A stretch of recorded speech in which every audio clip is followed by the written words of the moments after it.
Okay, yes, and yes, so for today's talk, I'm very happy to introduce Christine Ruane of University of Tulsa, uh, who will be speaking to us on botanical illustration as a source for studying Imperial Russia.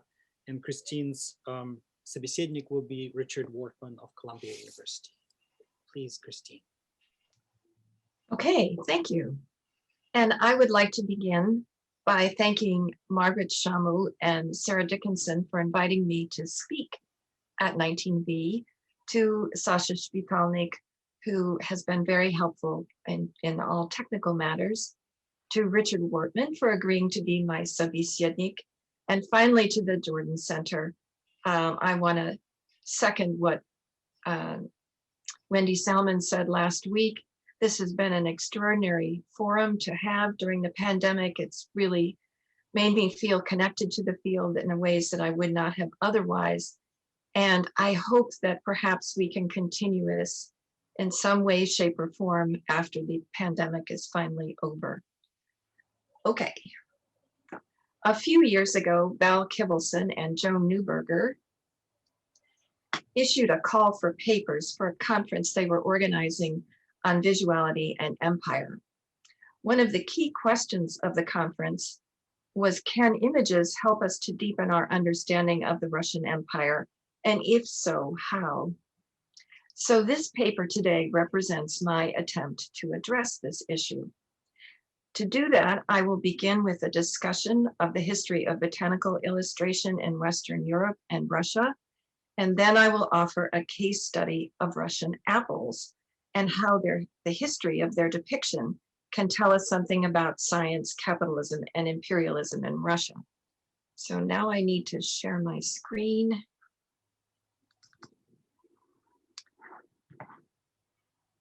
Okay. All right. The genre of botanical illustration, which developed in the 15th and 16th centuries, had several conventions. Accordingly, all parts of the plant must be visible. This frequently meant the elimination of unnecessary and excessive vegetation. Meanwhile, certain plant parts would be enlarged to aid botanists in their studies. So I'm going to ask you to look at this first slide, which comes from Piotr Simon Palas's Flora Russica, and it's two types of juniper.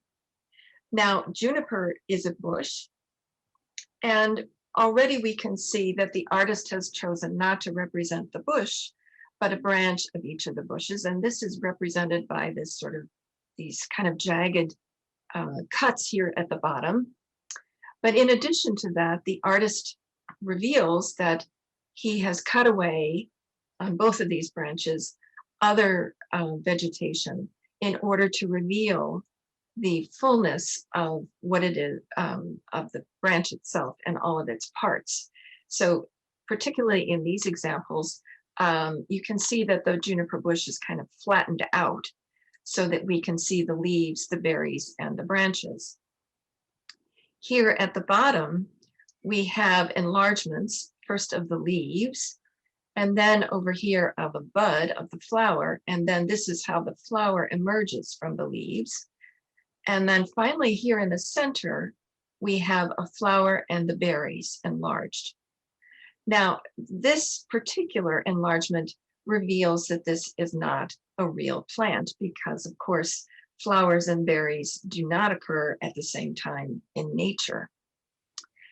So this reveals that naturalists learn to depict a particular plant based on the genre's conventions and creating an ideal type. At the same time, the image had to be realistic enough so that the viewer could identify the plants in nature. And if you've ever seen a juniper bush, you will know that this indeed looks like that. The final challenge was that the prints ought to glorify the natural world rather than to present gnarled or misshapen plants. Thus, botanical prints were supposed to be beautiful, real, and ideal, all in one image. These images allowed naturalists to exchange information about plant life that led in turn to the creation of botany as a distinct scientific discipline with its own language of Latin and ways of communicating information through text and image. At the same time that naturalists were developing the field of botany, they began to participate in Western European colonialism. Botanists sought out exotic species, sketched and described them, and then recorded in detail the plant's locations and ideal growing conditions. Each plant would then receive a Latin name, which often included the name of its European discoverer. So as botany emerged as a scientific discipline, it emphasized visuality. Students were taught in universities and botanical gardens to represent plants using the conventions of botanical illustration. Consequently, when naturalists came upon plant specimens anywhere in the world, they saw them through the lens of their botanical training without considering the larger landscapes in which they were found. The result was that indigenous names and local knowledge of plant life became casualties of scientific standardization. The information gathered from local farmers and folk healers was rejected as unscientific. It was European trained botanists who would now formulate a standardized description that would then become enshrined in a scientific literature.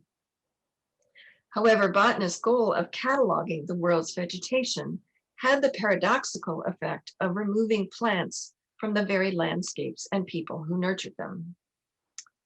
Although Muscovy did not actively participate in these European developments, it did have a long medical tradition that included the creation of herbals, folk and learned.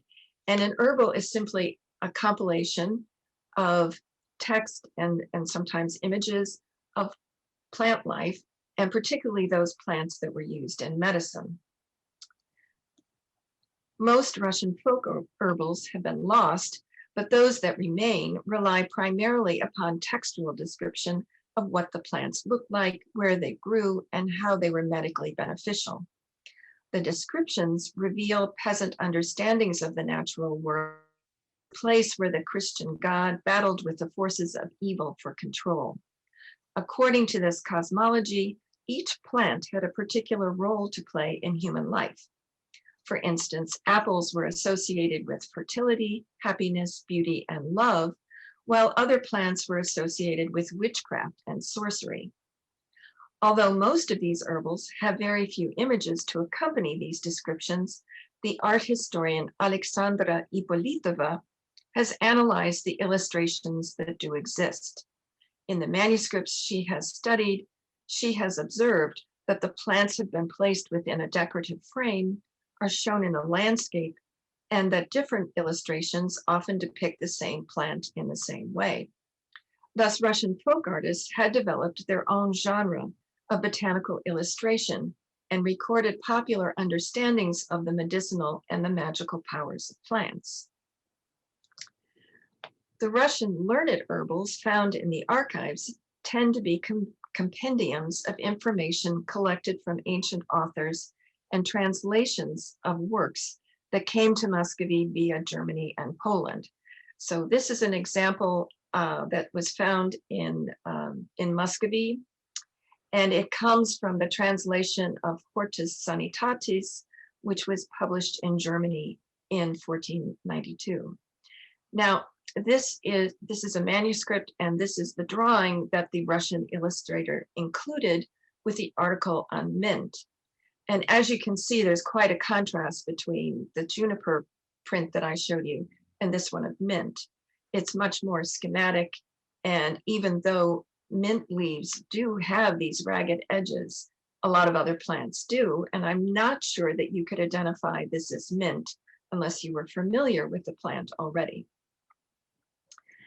Now, in the 17th century, foreign physicians who came to Moscow to staff the Aptekersky Prikaz brought Western European herbals with them, and they began to train Russian artists and scientists in the techniques of Western European botanical illustration. As historian Willard Sunderland has shown, it was during Peter the Great's reign that the concepts of science and utility became central to government ideas about the territoriality of empire and the need to exploit its natural resources for the greater glory of the fatherland. Consequently, the Tsar began subsidizing expeditions not only to Russia's south, but also eastward to Siberia. Because Russia lacked a sufficient number of trained naturalists to undertake these arduous journeys, the government recruited Western Europeans to lead them and to train Russians in natural history. What is striking about the Russian expeditions, and in contrast to the transoceanic Spanish, French, and English ones, is that on their way to the southern and eastern borders of the Russian Empire, the naturalists collected information about the plants found in the Russian heartland, giving these undertakings a dual purpose. On the one hand, the scientists were attempting to describe the areas that the Russian state claimed as a colonial power. At the same time, however, these foreign naturalists were incorporating Russian plants into Western European science. The foreign botanists gave Russian plants Latin botanical names, described them using European scientific terms, and drew them according to the conventions of botanical illustration developed in Western Europe. All of this information was published in Latin, making it possible for European scientists to engage with Russian plant life without ever leaving home. Over the course of the 18th century, Russia's leading naturalists, most of whom were foreign-born, published their findings. So here we have an example from 1739, and it was a compilation done by Johann Amann called Stirpium Rarorum in Imperium Ruthino. And so I hope by now you can see that this is done according to Western European botanical science. So over here we have a print of Valerian, which it was and still is used as a sleep aid. And you can see that the illustrator has removed 2 stems and probably 2 flowers in order to highlight the one flower that he does want to illustrate. And then over here, we have an enlargement, if you will, of the Valerian flower, and then this is the Valerian seed. On the right, we have absinthium, which is otherwise known as wormwood, which was a very important herb in Russian herbal medicine. And wormwood typically grows on a bush. So the artist again has removed the bush in favor of this single stem. And there are some spots, if you look carefully, where you can see that either flowers or leaves have been removed. So the book in Latin and the illustrations are all done according to Western European scientific methods. These 18th century botanical tracts served as the first and critical step in the russification of the imperial landscape. Plants from newly acquired territories took their place beside those from the central Russian provinces, and all of them were identified as Russian. So here we're going to go back to Pallas's Flora Russica, and on the left, we have an example of black currant plant, which was ubiquitous in the central Russian provinces. And then on the right, we have the Kamchatka rhododendron, which grows essentially in the Russian Far East and would be very unfamiliar to the Russian central provinces. And yet both of these prints are included in one book titled Flora Russica. So this had the effect of blurring the boundaries between indigenous and exotic plants within the Russian Empire, as well as politicizing the entire process. Western European scientists working at the behest of the Russian government organized the vast vegetal diversity into a single category of Russian plant life. Although individual plants might maintain a sense of place in their Latin name or the description of where they were located in the field, the inclusion of specimens from Siberia, the Caucasus, and Altai mountains in books about Russian plant life naturalized Russian imperial expansion and redefined the number of plants that could be claimed as Russian flora. While some naturalists continue to focus their scientific endeavors on identifying and classifying new plants, Others turned their attention to the practical application of this new botanical information. In Russia, the idea of agricultural improvement through science appealed to the government. Territorially, Catherine the Great oversaw the expansion of Russia's borders to include parts of Lithuania, Belarus, Ukraine, Eastern Poland, Crimea, Bessarabia, and the Black Sea littoral. It was now the government's responsibility to incorporate these new lands and peoples into the Russian Empire. This convergence of interest in scientific agriculture among government officials, landowners, and naturalists resulted in the creation of a number of societies: the Free Economic Society in 1765, the Moscow Agricultural Society in 1818, and the Imperial Gardening Society in 1858, to name just the most prominent ones. These organizations attempted to create a community of like-minded individuals who would work toward agricultural improvement across the empire. It was in this way that botanical science joined forces with commercial capitalism to foster the economic growth and prosperity of Imperial Russia. In such a vast empire, publication was the key to disseminating information about botany and scientific practices. If new agricultural journals and books on herbal medicine are included, then it is possible to see that the description of Russian plant life according to Western European scientific methods was well underway. And as Russian illustrators became more familiar with Western European methods of drawing and representing plant life, the stylistic differences between Russian and European botanical prints begin to fade. While academic botanists continued their efforts to catalog Russian plant life, there was also a need to provide Russian landowners with information about the practical uses of botany, and one of the first to do this was Andrei Timofeyevich Bolotov. In the late 18th century, he published two journals, Selskiy Zhritsyl and Ekonomicheskiy Magazin. Bolotov provided his readers with summaries of articles written by Western Europeans that he considered valuable for a Russian audience. And while he emphasized utilitarian and scientific principles developed in Europe, he included Russian horticultural practice as well. After years of relying solely upon the scientific works of Russia's foreign-trained naturalists, Bolotov's publications provided an alternative model for understanding plant life. Combining botanical science with concerns about economic utility, Bolotov helped to lay the foundation for popular horticultural publications. At the same time, the Russian periodical literature is replete with thousands of articles on farming, horticulture, and botany.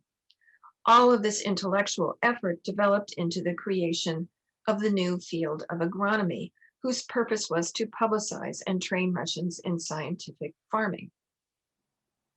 While popular horticultural works published in the first half of the 19th century were rarely illustrated, the second half of the century saw improvements in printing that allowed for the publication of black and white sketches of plants. The increased use of these images in the mass media can be seen as part of the development of commercial capitalism and especially advertising in late Imperial Russia. In order to catch the attention and the imagination of their readers, publishers of gardening books, along with advertisements in newspapers and journals, increasingly relied upon the use of botanical images to sell their publications as well as the plants themselves. The genre of botanical illustration had already established the idea that images were the primary way to describe and represent plants.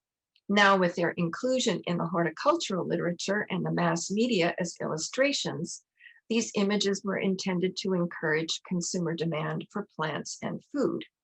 So if we look here at these two advertisements from a gardening magazine in 1900, I think you can see how the illustrators have taken the genre, has taken the conventions of the genre of botanical illustration and applied them to advertising. So here we have just part of the branch upon which these black currants are growing. Notice also that a leaf has been removed.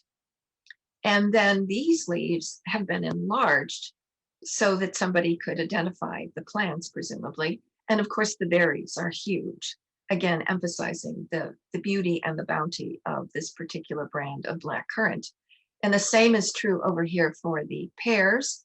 So this is an advertisement for a nursery in Kievskaya Gubernia. And we have part of a branch. The leaves here are a more normal size, but the fruit itself has been enlarged, once again, to encourage both the consumption of the fruit, but also to buy the plants. Okay, so now I'm going to switch to apples. Whoops, no, let me go back here. Well, never mind, I'll leave it here.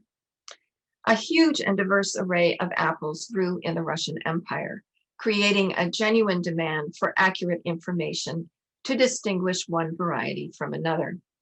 Having read the European scientific literature, Andrei Bolotov documented his attempts to utilize these techniques in a manuscript entitled Images and Descriptions of Various Species of Apples and Pears. Изображения и описания разных пород яблоков и груш. In this manuscript, Bolotov carefully described each type of apple that he planted and then sketched representative examples.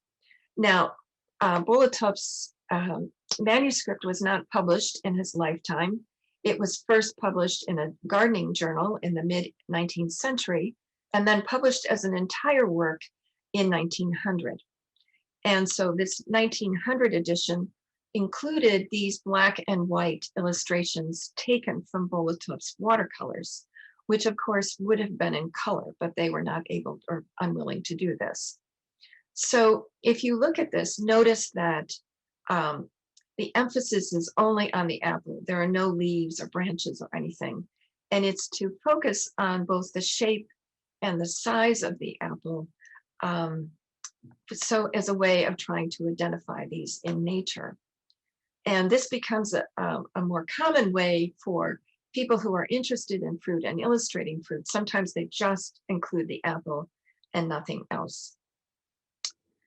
Meanwhile, Bolotov used local names for the apples depicted in his work rather than Latin binomials. For instance, he identifies one apple variety as Kharkovka, naming it after the town where he purchased his saplings.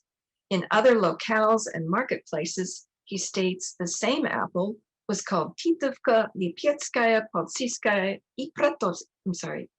Polsiski, i Pratorsky. By providing the local names, Bolotov gives an indication of where this particular apple could be found in the Russian Empire in the late 18th century. According to one prominent pomologist, quote, the name Titavka more than likely comes from the word tit, the term which peasants often used for a round apple, thereby locating the apple in the central Russian provinces. However, the other names that Bolotov includes reveal that this particular apple had wide distribution beyond the Russian heartland. Kharkov was located in Ukrainian lands, and Polsiski suggests that the apple also grew in Poland and Eastern Germany. Most advice, such as Bolotov's, fell ears as the vast majority of landlords in pre-emancipation Russia were neither fully integrated into scientific agriculture nor into commercial capitalism to be able to implement the advice. By that point, both required the standardization of plant names. To overcome this problem, in 1868, Eduard Regel awarded Bolotov's Kharkovka an official name. A German botanist employed at the Imperial Botanical Garden in St. Petersburg, he published Russkaya Pomologia, or Russian Pomology, the first Russian language book dedicated to the scientific description of fruit found in the Russian Empire.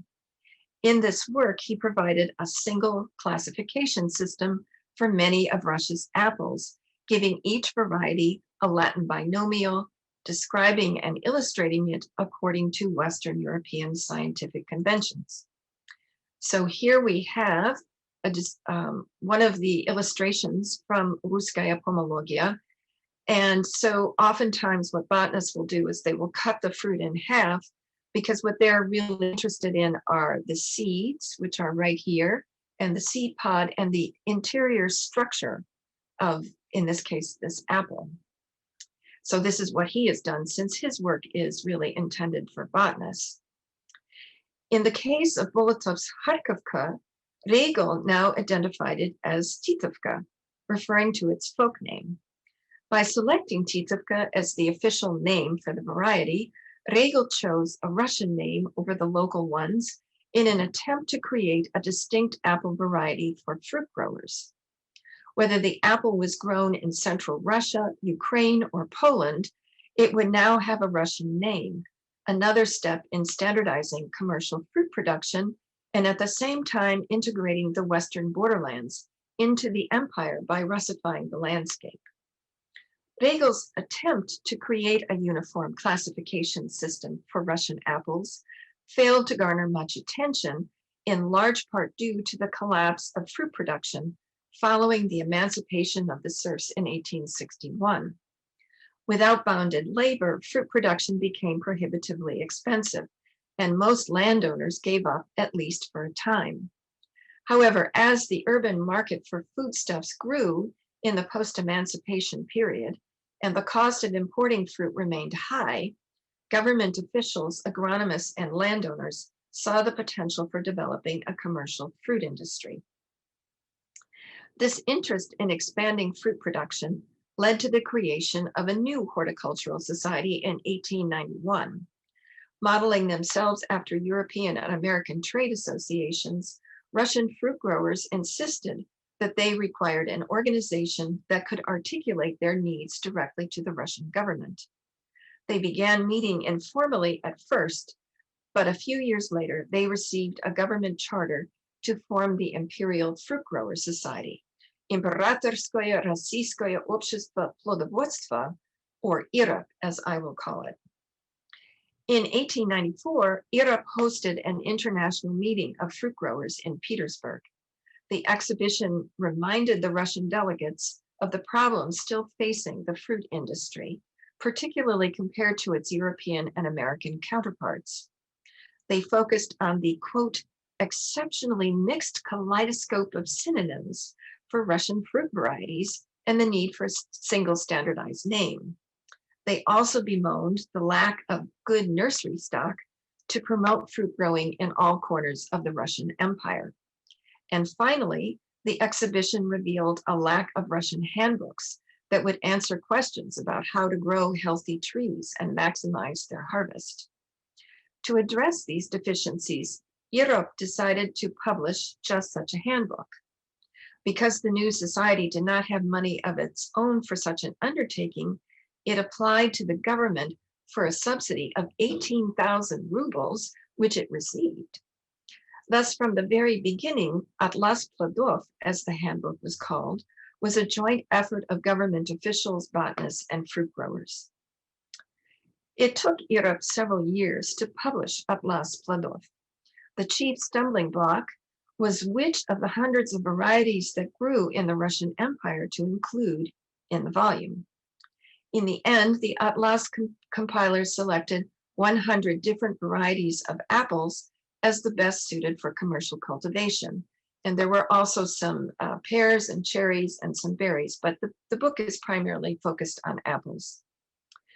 In making their decision, the pomologists considered the hardiness of the trees, the taste and attractiveness of the apples, their culinary uses, and their ability to undergo lengthy storage with minimal spoilage. For each of the apples, the Atlas provided all available information coupled with a full-page illustration. Commentary from Russia's leading pomologists provided valuable horticultural information specific to the empire's various provinces and climate conditions.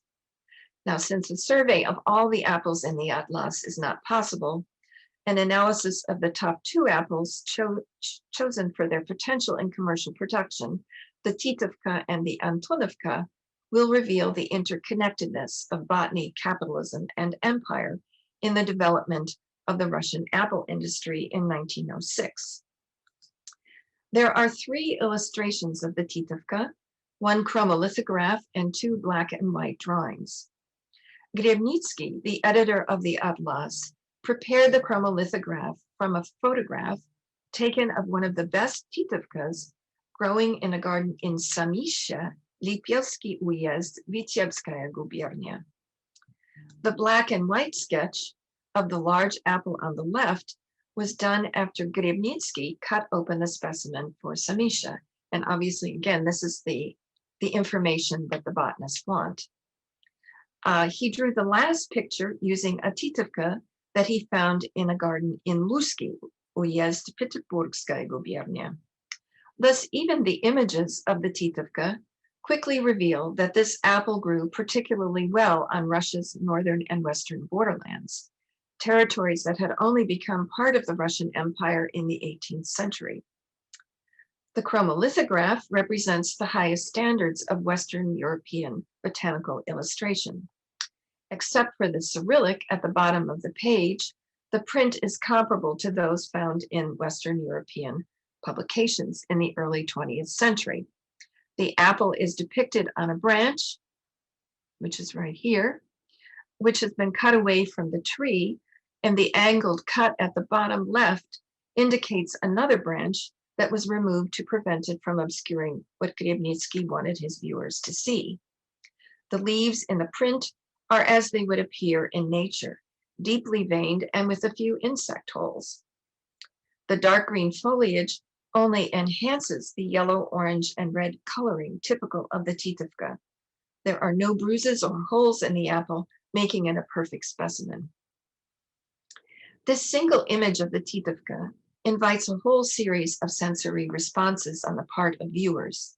They could imagine themselves sitting on a veranda on a sunny day, the fragrant smell of a just picked Titavka tickling their noses in anticipation of the sweet crunch of the first bite. And by not placing the Titavka in a particular landscape, the print encourages viewers to think that they could eat such an apple wherever they live, either by purchasing Titavkas in the market or growing them themselves. To complete the botanical description of the Titavka and maintain the scientific integrity of the Atlas, some sort of textual explanation was also necessary. The person chosen to provide this was Vasily Pashkevich, a fruit specialist who worked in the Department of Agriculture and was also a prominent member of IROP. As a trained botanist, Pashkevich followed the Western European formula for plant description. He wrote about the origins and locations of the Titavka, provided citations to the literature, and a thorough description. Meanwhile, the text, together with the images, reveals a complicated picture of an imperial expansion into Russia's western borderlands. Bolotov, Regel, and finally Pashkevich all recorded that the Titavka flourished outside of the Russian heartland, in Poland, Ukraine, Belarus, and the Baltic lands. Pashkevich's own literature review in the Atlas includes several articles about the apple in Polish, and yet he calls the Titavka an ancient Russian apple. And perhaps more to the point, in the Imperial Russian fruit industry, commercial apples had to have Russian names, no matter where they grew. Employing a popular Russian diminutive, Titavka, for an apple that grew all over these non-Russian lands was thus an assertion of imperial power. Another apple found in Atlas Pladov, the Antonovka, was named the very best apple for commercial orchards. Renowned for its long-lasting aroma and flavor, the Antonovka was favored in the kitchen for making brined and dried apples, pastillas, which are apple meringues, and jam. The other advantage of the Antonovka was, according to the pomologist Dyadusha, quote, the Antonovka trees successfully survive winter, are frost hardy, and are not subject to tree bark diseases. Grebnitsky declared in his contribution to the Antonovka article, and I might add that this is in bold in the original, Antonovka, thanks to its outstanding qualities as a fruit and as a tree, appears indeed as the most beautiful industrial variety in Russia. And may I say, a national Russian apple deserving the widest cultivation. The Antonovka must remain for a long while the native variety of industrial orchards of northern and middle Russia. Thus, the editor of the Atlas Plodov, presumably with the support of his fellow pomologists, declared unequivocally that the Antonovka was the quintessential Russian apple, taking its place among those plants most strongly identified with Russianness. As if to corroborate this, in 1900, the writer Ivan Bunin published a wistful short story entitled Antonovskie Yabliki, about autumn on a gentry estate and its traditional way of life. In it, the narrator evokes the sights, sounds, and smells of an autumn day in the Russian countryside, far from the hustle and bustle of the two capitals. Quote, I remember the walks lined with maples, the subtle fragrance of fallen leaves, and the smell of Antonovka apples, a smell of honey and autumn freshness. Like Chekhov's play, The Cherry Orchard, Bunin uses Antonovka apples as a symbol of the world of the Russian provincial gentry, a world that was quickly fading. The stunning chromolithograph of the Antonovka that appeared in the Atlas shows two yellow apples with a pinkish blush and an Antonovka that has been cut open to reveal its inner structure. In this case, there are no apple leaves or branches to distract from the glorious beauty of the apple itself. Maria Arnoldi drew the top specimen that she found on her family's estate in Kurskaya gubernia. Griebnitsky was the artist for the apple on the lower left that grew in his garden in Kavienskaya gubernia, another territory the Russian Empire acquired in the 18th century. The final drawing was done by U. Lansky at the 1894 International Exhibition. Viewers could anticipate the delightful smell and sweet taste of a freshly picked Antonovka, or better yet, delicious apple meringues and jams. A plentiful harvest of these apples meant that a family would have fruit throughout the winter and spring months. As Bunin's narrator remarks, all's well in the village if the Antonovkas are good. The botanical description that accompanies the picture reveals a more complicated history for the Antonovka than its simple identification as a Russian national apple would suggest.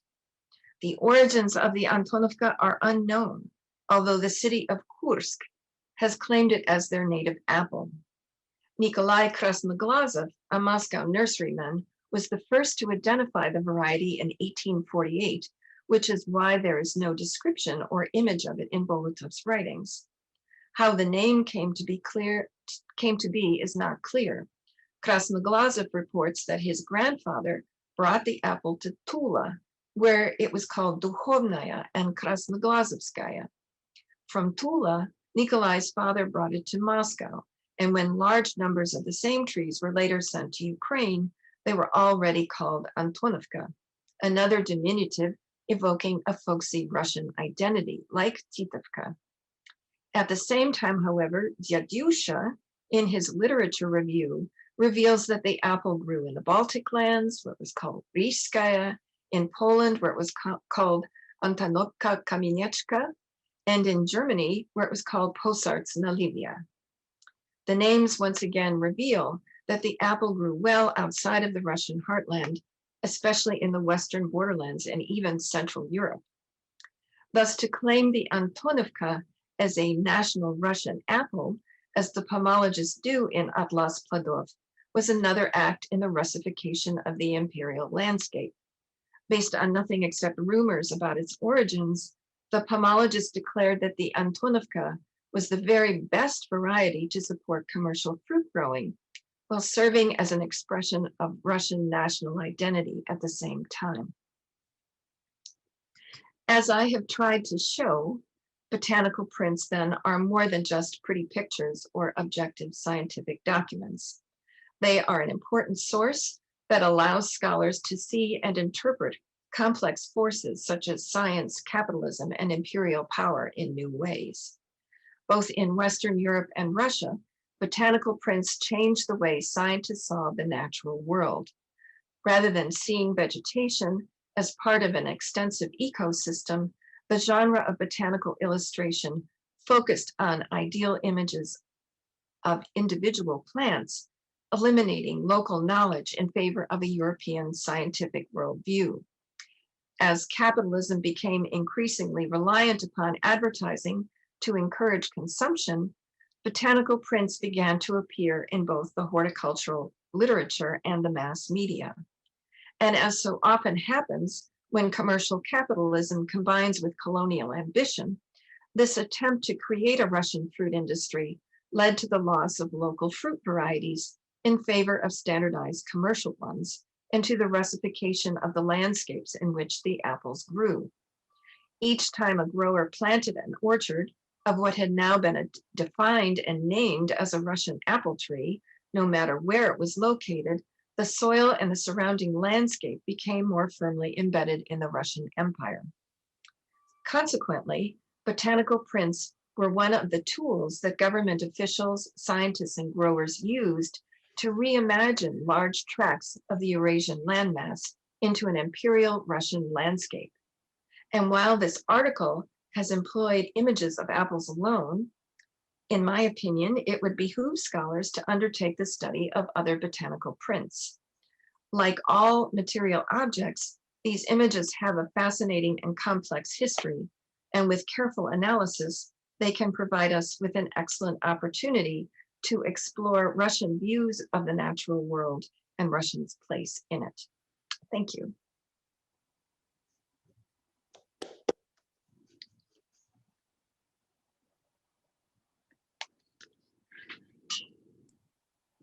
Thank you so much, Christine, for this really thought-provoking and beautifully illustrated talk.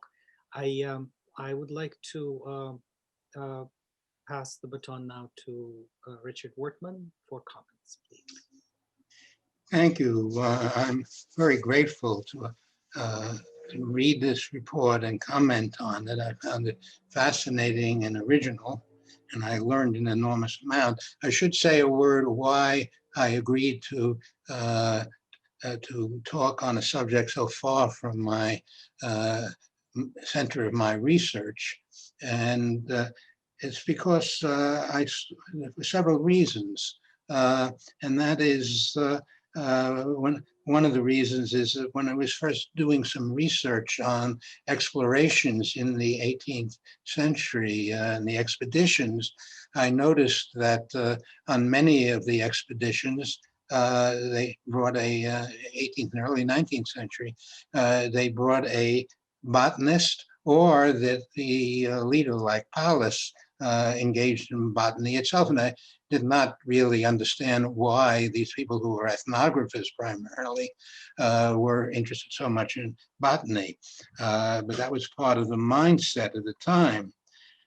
Secondly, I was very impressed by the beauty of the prints of specimens that appeared as results, and they're used in decorations all over the place. One was in front of Isfan Dayak's apartment before he left New York, and I was struck by the number of them and why they were there. And then recently I read a fascinating book review of a biography of the English nobleman Joseph Banks, who strove to bring specimens of all the plants in the world to plant in Kew Gardens in London. So this kind of phenomenon then approached me, and Christine's paper answered a lot of the questions that arose, and she sort of in this way has focused on an undiscovered part of reality, and particularly the visuality of this, much as he did in the book on fashion, and which is the theme of the Picturing Russia project for which this paper has been prepared. She traces the evolution of these representations over the long duration from the 18th to the 20th century, integrating her discussions with scientific, social, and cultural conditions of each period. The center in the 18th century is the scientists' discovery of the natural world and the attempt through plants to make sense of it. The German ethnographers like Paulus and Gmelin, whom Catherine assigned the task of exploring Siberia, regarded plants just as very much like people, as evidence of both the imperial spread and the and the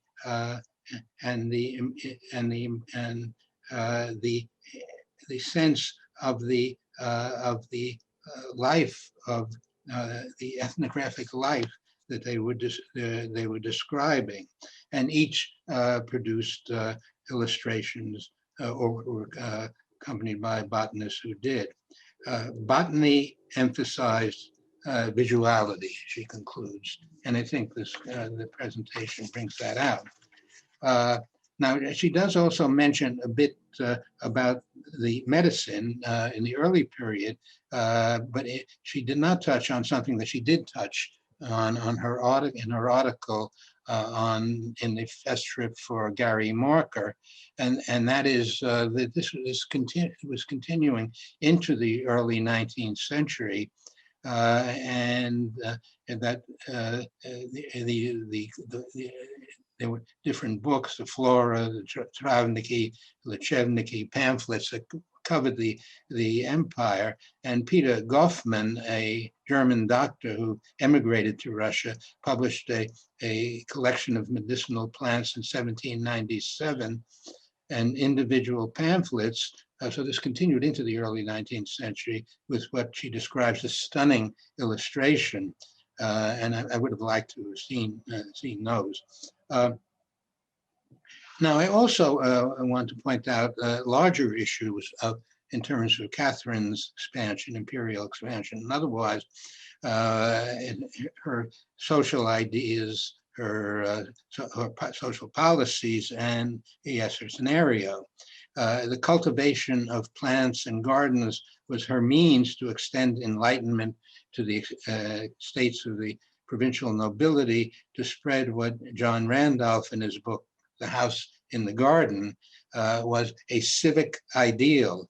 And the plans that Alexander Bakunin, with the landscape architect Nicholas Lvov, sought to realize on the Bakunin estates in Tver province. Now, in her article, she does go into the Demidov garden, which was on a much larger scale, but the Bakunin, which was not a small estate, but one much smaller than the Demidov, gives an example of what's going on as into the cultural representation of this what John Randolph calls a cultural ideal through botany, through gardens. And this was a world phenomenon. Perhaps the most famous exponent of this was Alexander von Humboldt, who traveled around the world to find plants, and his point of view was just the opposite of the Russians. His point of view is that the plants were the same as the whole world. The whole world was united in one nature, what he called a Naturgemälde, a painting of nature. And all of this was a reflection, every plant was a reflection of the whole. The individual was the whole, a part of the web of life. Now, Ruane shows very well the national current that creeps in here, and perhaps is one of her major points, accompanying to the east and the south, and then later the agronomical aspect of this in the utilitarian aspect of Bolotov, but of course this doesn't appear visually until the 19th century. Now, the discussion then begins later in the 19th century because, as Christine points out, the emancipation had economic effects which lessen the focus on botany, and particularly on apples, which she is focusing on. And this discussion resumes in the Witte period. The state actively assisting the economy. Ruane characterized this development as commercial capitalism, a term arguably used for systemic analysis usually, but one that also does reveal a new significance of the visual sphere in matter of the increase of commerce, particularly in the form of advertisement.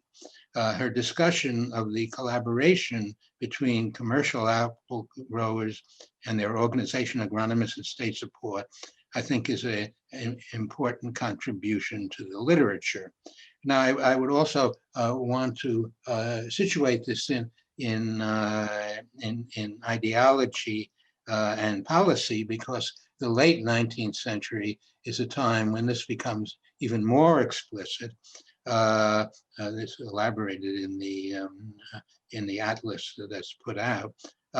It fits into the national ideas of Alexander III, where you have the erasure of empire, the empire becoming identical to the nation, and therefore the spread of the plants becomes an act of these people who are writing these things, which she cleverly quotes, is very, very funny in some parts, and all of this is to fit into official ideology, since it's all going to be published, and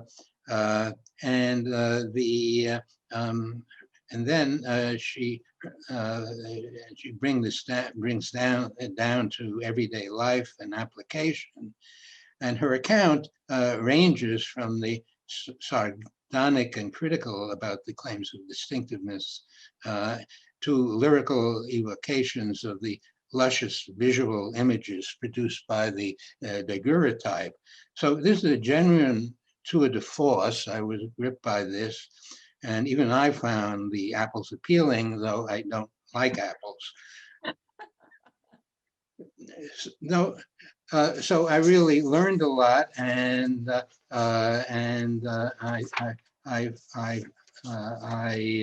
I found it very moving, and it's turning a new page in the literature. So I have a couple of questions then about her animus, which may not be the job of a historian, more the job of a psychologist, but it still is striking, and that is that both throughout her view is that all of these changes are ruinous, and the science is ruinous. As she says, the botanist's goal of cataloging the world's vegetation had the paradoxical effect of removing plants from their very landscapes and the people who nurtured them, and the later development of commercial agriculture is even more ruinous. And she says that the attempt to create a Russian fruit industry led to the loss of local fruit varieties in favor of standardized commercial ones, and to the russification, again, the russification campaign of the landscapes which the apples grew. Each time a grower planted an orchard of what had now been defined and named as a Russian apple tree, no matter where it was located, the soil and the surrounding landscape became more firmly embedded in the Russian Empire. So now, this is an advertisement over my phone. I'm at my last sentence. You shouldn't have a telephone in your study. This is the AARP, which I am a member of.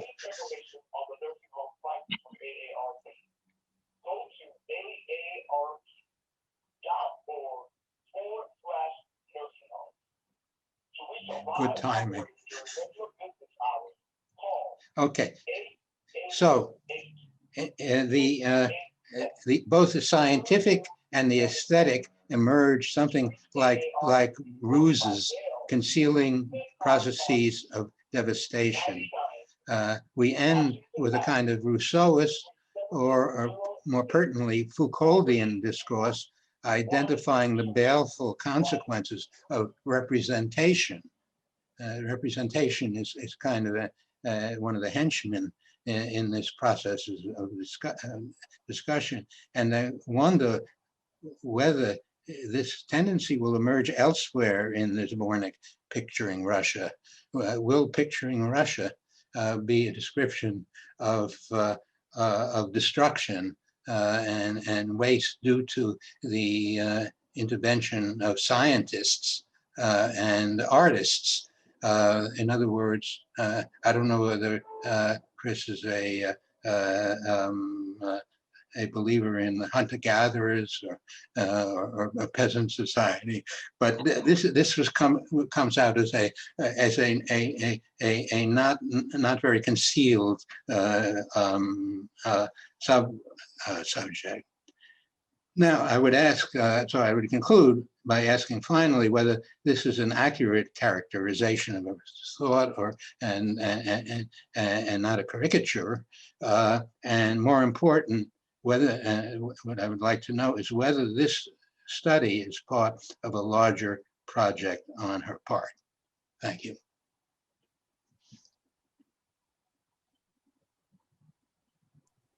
Okay, I'm very done. much. I just wanted to mention to everybody that as Christine, I think you will address some of the points raised by Richard, but we will immediately afterwards start fielding questions. So message Sasha if you have some, and a line will form. Please. So shall I start? Please, yes. Yes, okay. Well, thank you. I'm muting. Okay, so thank you, Richard, for your lovely comments. And if I've got you to like apples, then I succeeded in what I had intended to do. But you're right, you did out me. I am an organic farmer. I have my kitchen garden that I'm about to put in. And I think rather than saying that I'm a deeply committed person to this particular point of view, what I'm trying to do is to point out that these are constructions and that we as historians have to be mindful of the fact that there are people creating these images and that we need to look at them a little bit more carefully and understand, I would say, the sort of the backstory of where these people are coming from and how they've been influenced, so that we can better understand how this might fit into the larger rubric of Russian history. And I don't think that all science is bad. I have just received my second dose of the COVID vaccine. I'm very grateful to have it, but I do think that there have been some environmental costs that have been caused by the way in which we do commercial farming, and even scientists, I think, have helped bring this about. So it's really more of a sort of question or an attempt to sort of get us to think about these things more. Your point about medicine is well taken. I decided that I couldn't talk about everything, so I did not include much on medicine, but it was extremely important. And it was the focus not only in Russia, but also in the West first, because what they discovered is that the ancient herbals that they had been using for so long had mistakes in them. And that's what caused the beginning of the reconsideration and the development of this new botanical illustration to make them more accurate, both the images and the texts. So they are indeed central to what is going on. And I also agree that Humboldt is a representative of the Western scientists who are doing this botanical exploration, in the sense that they see this as their empire. In fact, I used this word in an earlier version of this paper, They're trying to create an empire of botany that covers the whole world. And they want to be internationalists in that sense. But as you can see in Russia, it takes a different turn once Russians begin to sort of appreciate perhaps their own landscapes more so, that they don't want to just be seen as a part of a Western European botanical project, but this is about who we are as a people. And the plants are as much a part of who we are as Russians as the landscapes. They're part of this landscape that we grow up in, and we need to think about it and identify these projects on our own. So maybe I'll stop there. But thank you so much, Richard.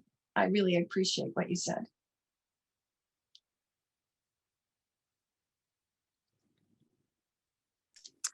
Great. So the chat is open and it looks like we've already got quite a few questions. Olga Mayorova has a question. Olga, I can unmute you.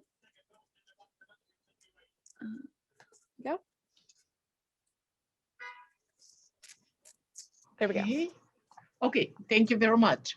Thank you, Christine, for this wonderful, fascinating presentation. I really enjoyed it. Do you hear me? Yes. Oh, okay. And just like Richard, I learned a lot, and for me, it's a completely new angle to explore the empire, the construction of the Russia, the imagination, the imperial and the national imagination.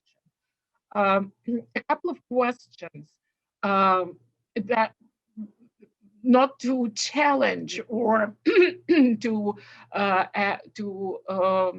express some concerns, but just out of curiosity and my ignorance about this issue. The first one is about travniki, this old medicine, deeply embedded guidance books, deeply embedded in Russian folk culture. So at the same time that you described as a turning point at the beginning of the reforms in the 1860s, the Russian literature began to explore travniki more than ever before. And the most to explore, to incorporate them into their into stories. The most famous representative of this trend is Nikolai Leskov, who incorporated in some of his works the quotes, the citations from travniki, played with that a lot. Claiming, of course, that it's an expression of the narod worldview, their culture, but he wasn't alone to use. Most likely, he bought the old travniki in some of his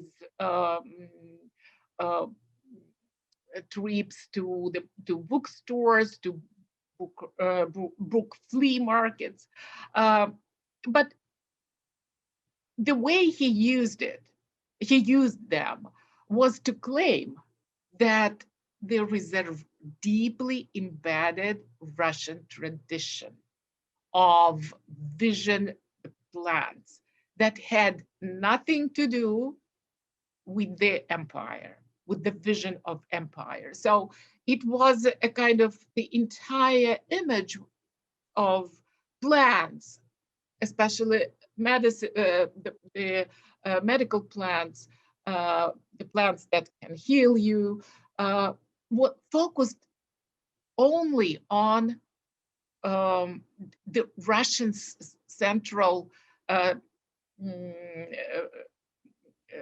area, on Russia proper. And it's exactly the same, though Bunin in his Antonovsky Yablaki does not use the travniki, but it's actually a voice again from Russia proper, from Orlovskaya gubernia.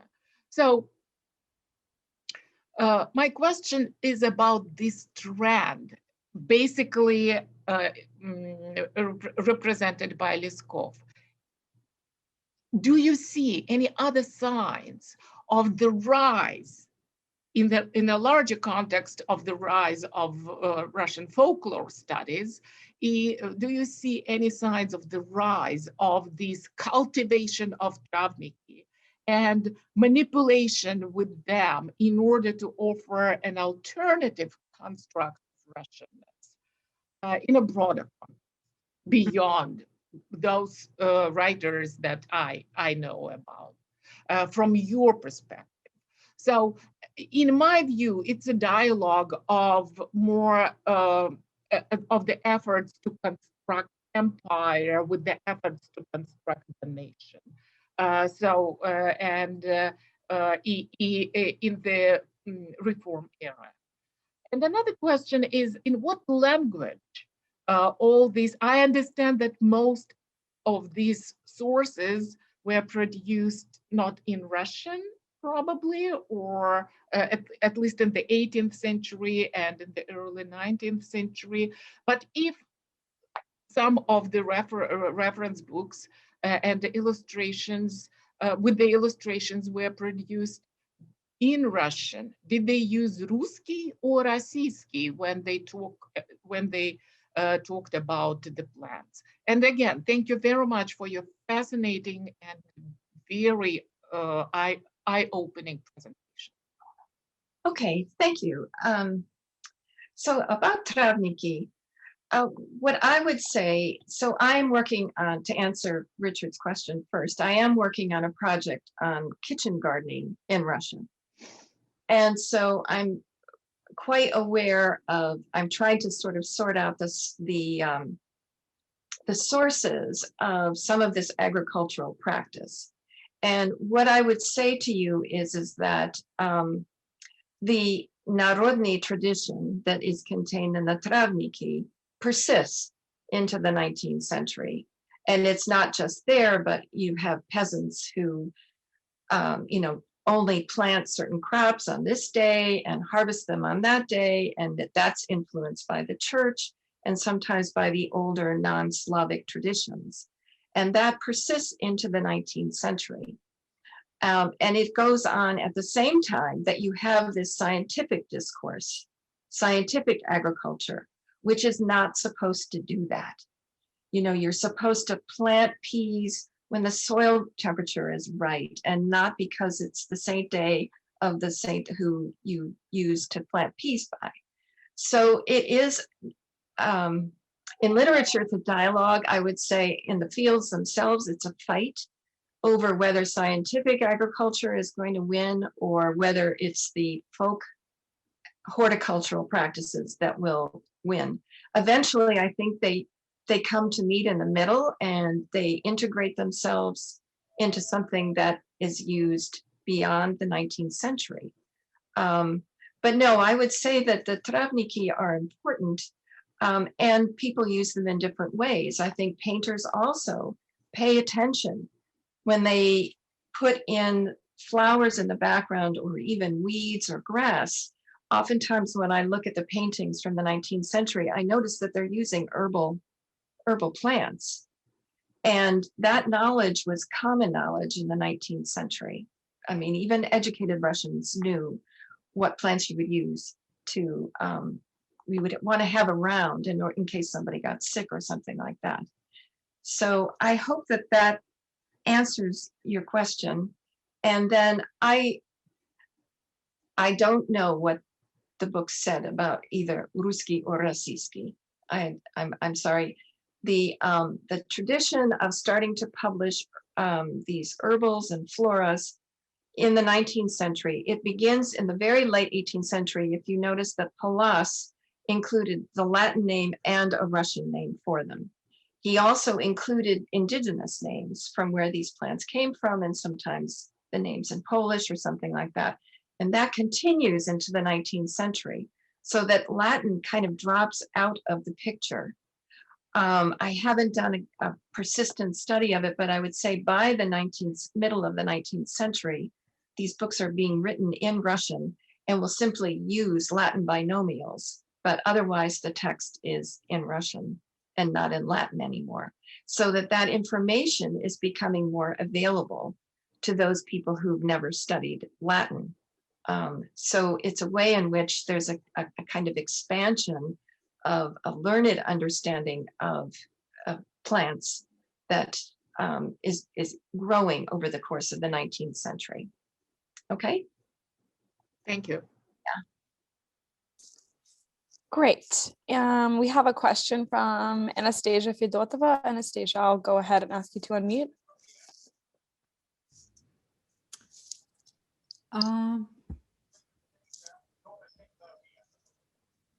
Hello, my name is Anastasia Fedotova. I'm actually a historian of botany, and botany is my first education. And, you know, I would advise you to give some professional botanists to read your paper, because there is a bit of tiny but not very nice mistakes, like Juniper has no flowers. And this is like, and binominal nomenclature use, you can use only for wild plants and cultivars, such those nice sorts of apple. They have very sophisticated nomenclature, and it's not binominal. So I'm a bit like stressed, since you stretch. Probably you should concentrate on apples or on pomological illustration, and not to stretch to Pallas, to Travniki, because it's like it's too much. Pallas, it's too far from Pashkevich, and botany and special section of botany, which now we call pomology, make huge steps, make huge way, a very long way from Pallas to Pashkevich, and to unite, to put them in the same paper like 10,000 words, it's like bit of stretch. For me, as a historian of botany, it's bit problematic how you jump from Pallas to Pashkevich and other writers, but pomological authors of late 19th, early 20th century. So for me, as a historian of botany, it's like you speak on another language, on language of, in Russian it's called гражданский историк, and for historian of science it's a bit too much. Thank you. I'll consider that as I go back and revise this paper. As for languages, in my dissertation about plant geography of the late 19th, early 20th century, I am discussing a bit the Russification of Russian plant geography and huge steps in when botanists started to publish their floras in Russian language. It's Mostly it's 1970s and later. And before that, they prefer French and German.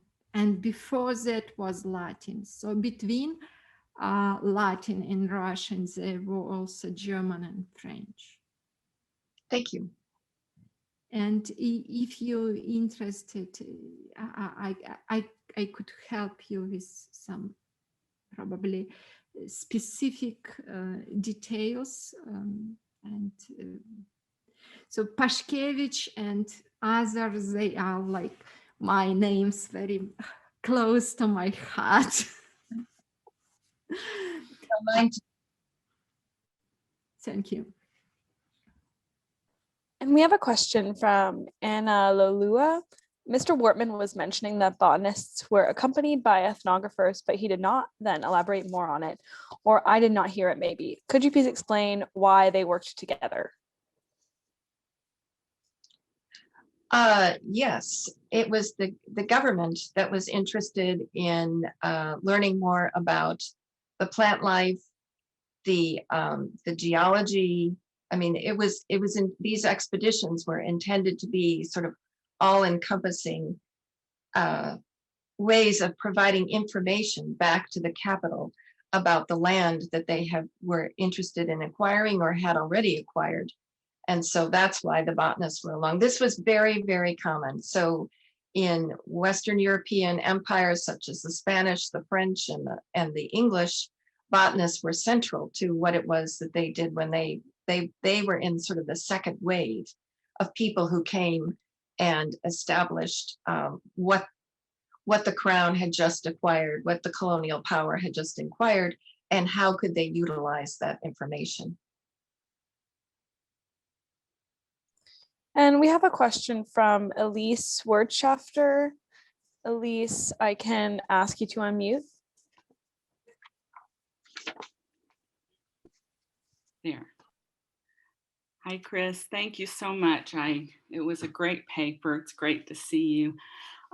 So I was also struck by this point you mentioned, that Richard mentioned, about the plants being taken out of their ecosystem.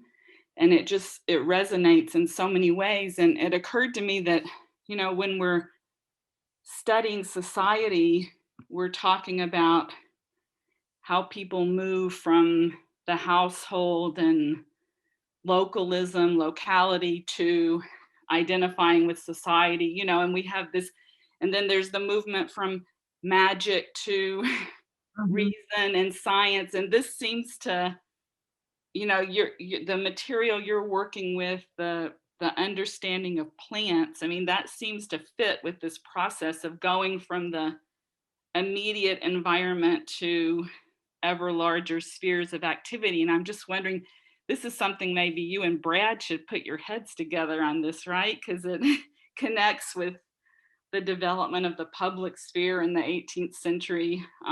So I'm just wondering if that's a theme you're pursuing, if there's some way through your work that we can understand better this process of how people change, you know, how they go from this very local way of being to, I don't want to say modern, but you know what I mean, the larger connections. Yeah. Well, that's a very good point, and I'm not sure I have an entirely satisfactory answer, because I'm sure that the peasants in Poland who grew Titavkas continue to refer to them by the name that they grew up using. But it's the idea that there becomes this other discourse which labels them and identifies them, I think, is what I'm trying to show. And how the non-Russians responded to that is really another paper in and of itself. And I haven't done any work on that, so maybe somebody else could do it. But you're right, it is this idea of going from the local to the national, or to the regional to the national. And the long time that it takes, I think, for that process to happen is part of what we as historians are interested in, right? And what journeys do we take? So what I'm trying to show is that we can use these prints as a way of helping us to understand that process a little bit better. So, but thank you. That's a very good point. And now you're back to gardening, right? So, I mean, we don't ever let go of that Right. environment either, right? Yeah, So. exactly. We have a question from N. Kaumhanach. I'm so sorry, I definitely butchered that name, and I'm going to go ahead and unmute you.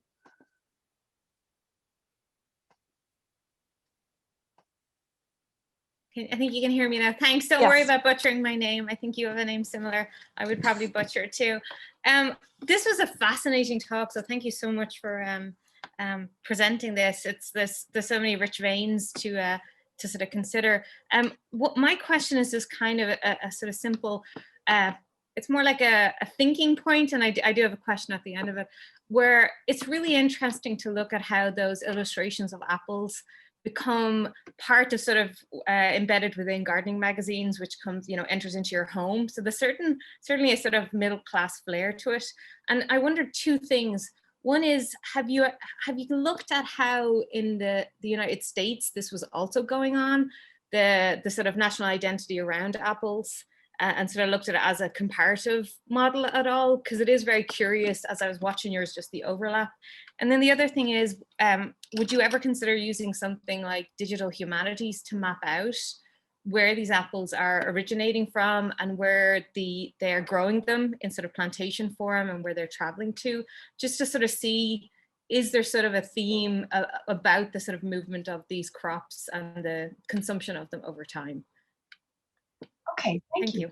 I'm not fully equipped, I don't think, to do digital humanities. I'm sort of old-fashioned that way. But what I would say is that one of the things that I was trying to show is the sort of the complexity or the difficulty of labeling any plant, particularly food plants like apples, that they don't respect national boundaries at all. And in fact, the home of the apple is in Kazakhstan, in the mountains, as you probably know. So the very idea that any apple could be Russian in the way that they were thinking about it is well, sort of silly, right? I mean, it's the conquered peoples who have the say over what constitutes an apple or not. I haven't done any comparative work. What I would, just simply because this was a piece that I was intending to give at a conference, but that would certainly be one way to go about it. And I know that there is, particularly in terms of apples, a lot of American apples were brought to Russia at various points and hybridized to create varieties that were, hardier than the ones they had, and vice versa, that Russian apples came to the United States. So there is this international community that's going on in the meantime while the Russians are doing what I described in the paper. But thank you for that. I'll think about it. We have a question from Olga Elena. Olga, I'm going to ask you to unmute.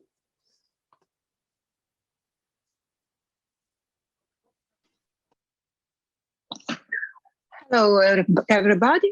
Hi, Christine. Nice to see you. Do you hear me? Yes. I probably briefly introduced myself. I'm from the Institute for the History of Science and Technology in Moscow. We have -20 here in Russia and in Moscow. So it's proper time to discuss flowering fruits and wonderful apples. So my questions are probably connected not with the basic issue of the wonderful and fascinating talk of Christine, but with some specific terms which you use in your talk. I'd like to start from your title. I suppose you know that the metaphor you use in your title, Apple of My Eye, doesn't work in back translation to Russian, because we speak Zenitsa Oka, which is pupil of eye. Mm-hmm. And it's quite different from apple of my eye. Just in case you are going to translate your paper in Russian. And my second question is about your description of advertising, for instance, Apple industry. I'm wondering if the genre of advertising illustration of agricultural cultures in Europe and in the United States, based on another principles and instruments of illustration, but not either images, as you described for Russian industry. From my point of view, commercial capitalism, as you put it, it's a little bit strange. I think that capitalism is always commercial, but nevertheless, it has the same strategy everywhere, all around the world. I think that's it. Just a brief comment concerning Bolotov, as he put himself. You know that he was an amateur scientist, and I think he continued so-called people's tradition of introducing foreign cultures into the Russian scientific agenda. So probably this very specific description and naming of apples is a kind of his not probably scientific, but amateurs and cultural approach towards this issue. Thank you. Okay, thank you, Olga. You're absolutely right about Bolotov. I think I had to cut some of that where I talked about him a little bit more just for the sake of time.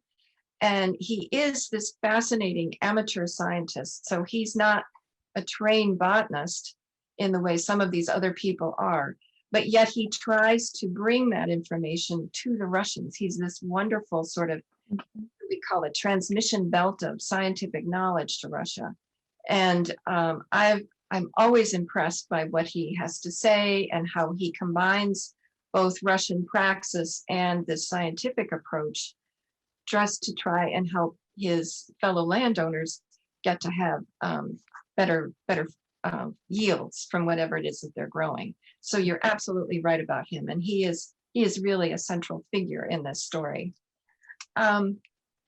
So when I chose Apple, the apple of my eye, which is I didn't use for this talk, I wanted something in English that would capture the essence of what it was that I was trying to do, to talk about visuality and these prints. And in English, that works very well. So if I do decide to do it in Russian, I will get back in touch with you, okay? And as far as advertisements go, I think you're right. These advertisements are not intended to be botanical prints, but I was fascinated by the way in which they adopt some of the conventions of the prints themselves, because just to make them more visually attractive, I think, to the consumers. And it is something that is worldwide, in a sense. As soon as there is advertising and they decide to advertise apples, this is the technique that they use. So it may be, in fact, that this technique comes via Western Europe again to Russia. That I do not know for sure. But the parallels, I think, are sort of intriguing. Okay, thank you. Thank you. Thank you very much. And we have a question from Eugene Clay. Eugene, you had your video on, so I'll ask you to unmute if you'd like to ask your question aloud. Okay, sure. I just was wondering about the connection with Ivan Maturin later, who was this pre-revolutionary horticulturist, and then becomes a kind of his slogan, which is, we cannot wait for nature to give us its bounty. We have to seize it. Becomes a kind of expression of Stalinist triumphalism. And I was just wondering how you saw Maturin in your, if you had thought about the way Maturin fits into this broader picture that you're drawing. And thank you so much for this beautiful talk. I really enjoyed it. Okay, thank you. Well, let me put it this way. Maturin starts publishing in the late 1880s in the gardening magazines that I've been looking at. And I am aware of his importance in the Soviet period, and particularly for the apple industry and for apples. But at this point, I think his influence is not as extensive as it would be later on.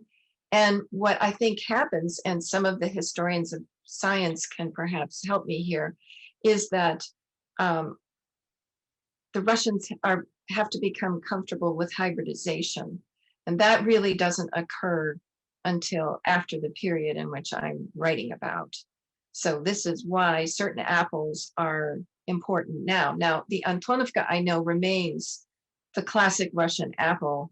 You can find it, a lot of mentions of it in Soviet literature. I think there's even some songs about it. Whereas I think the Titavka disappears as the apple industry develops more and develops hybrids. And so the varieties themselves begin to shift. And it depends, I think, a fair amount on hybridization and how well they do and whether somebody wants to bother to improve them. But Maturin is not, I think, critical at this point in time. So he did not participate in the Atlas Pladov. So, but thank you for the good question.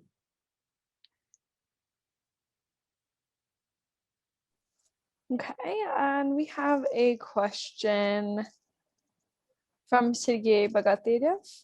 I do realize that birds are not apples, but does not the most expensive book in the world, John James Audubon's Birds of America, fall into the same category of illustrated books that were supposed to shape 19th century identities? Well, I'm a bird lover, but I don't know too much about Audubon and his book in the United States, but I think you might be right about that it's a way in which these beautiful, beautiful prints, which are still available in the United States for people to hang them on their walls, speak to us about the nature of birds. And in some cases, it might be a bird that no longer exists, or it might be a bird that's still in your backyard.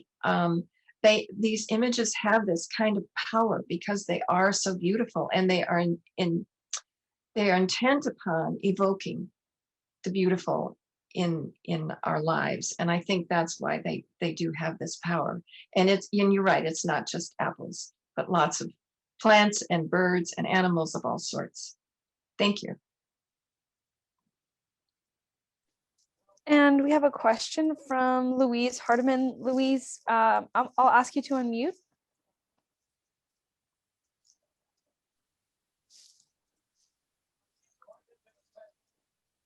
Okay, I'll just put my camera on as well.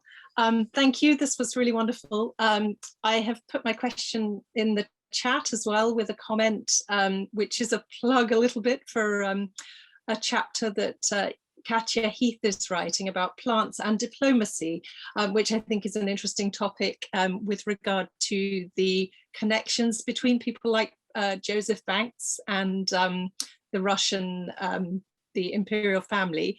But my question is actually about the artists. Who were the illustrators who did botanical illustrations and botanical art in Russia, I mean, were there many women artists in particular? Were people accompanying the expeditions? Do we know anything about those? Okay, thank you. That's a great question. I hope somebody might raise it. And I am aware of Katya Heath's article, so it is a fascinating piece. So from what I know, a lot of these books simply do not mention who the artists are.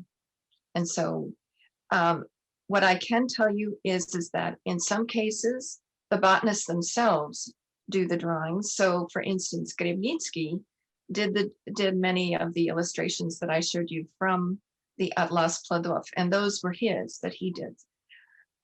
In other cases, artists would be invited, or sometimes even artisans would be asked to reproduce the images. As far as women go, I do mention Maria Arnoldi. It was very common in Western Europe for women to do this kind of illustration. They were supposedly good at this, right? Because they had delicate hands and all of that. And in her case, I know she was married into a family of botanists. So it may be that she had a kind of artistic talent that they asked her to do some of the illustrations for the work that they did. And she, I think, is the only woman who is involved with Atlas Pladov. But I haven't read all of the articles. There could be others. But my sense is that it's mostly the botanists and some other artists who are asked to do these drawings for them. So thank you. Thank you. And we have a question from Margaret Chamu. Chris, could you say a few words about the well, I'll read out the question, but you may have already answered this. Could you say a few words about the illustrators? Assumably the illustrators going on the 18th century expeditions were European. Once the publishing industry picks up in Russia, do we know anything about the illustrators in the 19th century? Is it anonymous work for hire? Okay, well, let me add to this then. So in the 18th century, particularly the early 18th century expeditions, as I understand it, it was the botanists who did the drawings. But part of their task was they took Russians with them and taught them how to represent these images. So they were training them in natural history.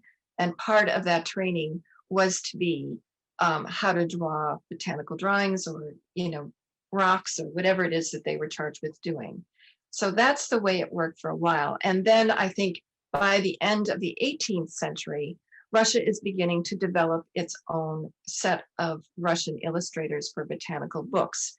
So there was a picture that I had, but I decided not to include because I didn't talk about the work from the late 18th century by one of the famous 18th century doctors and writers, Nestor Maximovich Ambodik.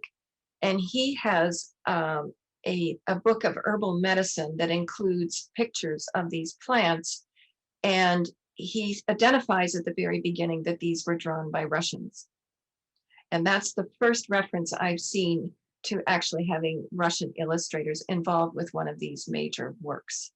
But that, I think, increases as the century goes along, and there's less reliance on foreigners to do it. Thank you for the question. Margaret, do you still have a follow-up? I can unmute you. Great. Okay, thank you. Yes, thank you for developing that answer. My follow-up question was about use of these illustrations beyond simply the botanical illustrations. You alluded to the fact that some of the advertisements might be drawing on botanical, conventions. And I was wondering if they carried over into, say, embroideries or, porcelain painting or anything like that. If you've seen those, just because when you showed the mint, it just, the symmetry of it, the linearity, all of it looked so much like any kind of virtually kind of semi-abstract Russian folk art illustration of or not illustration, but, a motif, a folk art motif. And in the embroideries, just because there is the the Russian tradition of embroidery, and then certainly European style embroideries and other decorative arts conventions. I was just wondering whether you saw more of the folk style or more of the botanical style, or if you saw any, if you've even been looking for that. Well, I think the answer right now is no, but I know what you mean, because I have looked in the past at Russian embroideries, and they do have their own unique style. And it may be indeed that it comes from this tradition that was in the mint. I mean, that is a kind of Muscovite tradition of illustration, and it probably then continues. What I can tell you is that some of these botanical prints were used as decorations in people's houses, particularly among the wealthy. And this book that Richard referred to, that I wrote about earlier, by Hoffman, there's an actual copy of some of the prints at Dumbarton Oaks, and those were presentation copies to Paul I and Maria Fyodorovna, and Maria Fyodorovna, of course, was a great lover of flowers. So I think in that sense, it was a way in which these prints had a wider life outside of, science and, advertising. But I have not looked at that thoroughly, and I can't comment really on porcelain. You would probably be a better person to tell me about that than me. So.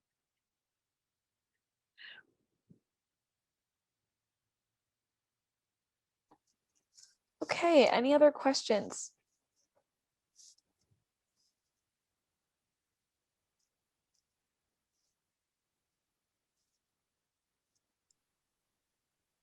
If not, then we can go ahead and wrap up. Yeah. Yeah, thank you so much, Christine and Richard, for your presentations, and everybody else for the discussion. This was really great, and yes, we hope to see you soon.